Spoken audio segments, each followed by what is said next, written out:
इस ऐतिहासिक रामलीला मैदान में उपस्थित संघर्षशील साथियों, आप सबको इनकलाबी सलाम, जोहार, जय भीम, लाल सलाम। आज चुनाव के बीच में हम लोगों को एक तरह से आपातकालीन इस रैली में शामिल होना पड़ा, क्योंकि पहली बार हिंदुस्तान देख रहा है कि जो चुनाव हो रहा है वो कैसा चुनाव है। केंद्र की सत्ता में काबिज जो शासक दल है वो चुनाव नहीं लड़ रहा है, वो इस देश में लोकतंत्र के खिलाफ, संविधान के खिलाफ, इस देश के पूरे विपक्ष के खिलाफ जंग लड़ रहा है। आप देख रहे हैं कि किस तरह से इलेक्टोरल बॉन्ड के जरिए पूरे देश में पैसा इकट्ठा किया गया और उस पैसों के बल पर सरकारों को गिराया जा रहा है, पार्टियों को तोड़ा जा रहा है, विधायकों, सांसदों को खरीदा जा रहा है।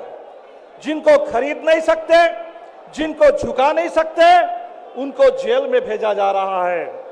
दिल्ली में हमने देखा है आम आदमी पार्टी के कई नेता, सत्येंद्र जैन, मनीष सिसोदिया से लेकर संजय सिंह होते हुए अब केजरीवाल जी खुद ईडी के गिरफ्त में। हमने देखा हमारे झारखंड में हेमंत सोरेन जी इस समय जेल में।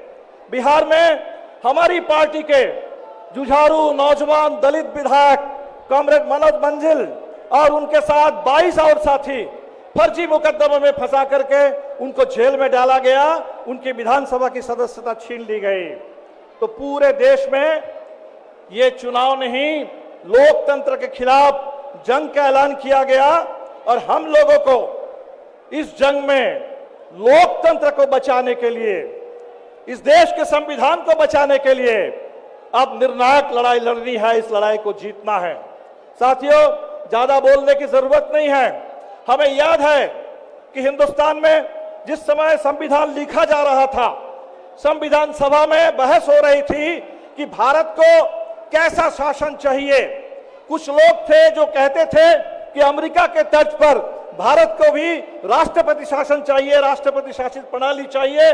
बाबा साहब अंबेडकर थे जिन्होंने कहा कि नहीं, हिंदुस्तान को संसदीय लोकतंत्र चाहिए, क्योंकि संसदीय लोकतंत्र में सत्ता के ऊपर जनता की कम से कम थोड़ा नियंत्रण रहता है, जनता की थोड़ी निगरानी रहती है। आज वो नियंत्रण, वो निगरानी उन तमाम संस्थाओं को खत्म करने की कोशिश है। अंग्रेजी में एक कहावत है, absolute power corrupts absolutely. Absolute power और एब्सोल्यूट करप्शन एक ही सिक्के के दो पहलू हैं। आज जब मोदी सरकार ये चाहती है कि देश की पूरी राजनीतिक सत्ता उस सरकार के पास हो, मोदी जी और अमित शाह के हाथ में हो, देश की पूरी संपत्ति वो अदानी और अंबानी के पास हो, तो सत्ता का और संपत्ति का ये जो केंद्रीकरण है, ये हिंदुस्तान के लोकतंत्र को खत्म कर रहा है। और इसीलिए वो डिमोनेटाइजेशन से लेकर के इलेक्टोरल बॉन्ड तक चरम भ्रष्टाचार, हिंदुस्तान में अब तक जितना भ्रष्टाचार हम लोगों ने देखा है, अब तक की सबसे भ्रष्ट सरकार मोदी सरकार है। भारतीय जनता पार्टी हिंदुस्तान के अब तक की सबसे भ्रष्ट पार्टी है। और इसीलिए इस बार की निर्णायक लड़ाई भ्रष्टाचार के खिलाफ, तानाशाही के खिलाफ, फांसीवाद के खिलाफ, मनुवाद के खिलाफ, इस देश में संविधान को खत्म करके मनुस्मृति को थोपने की साजिश के खिलाफ देश की निर्णायक लड़ाई है।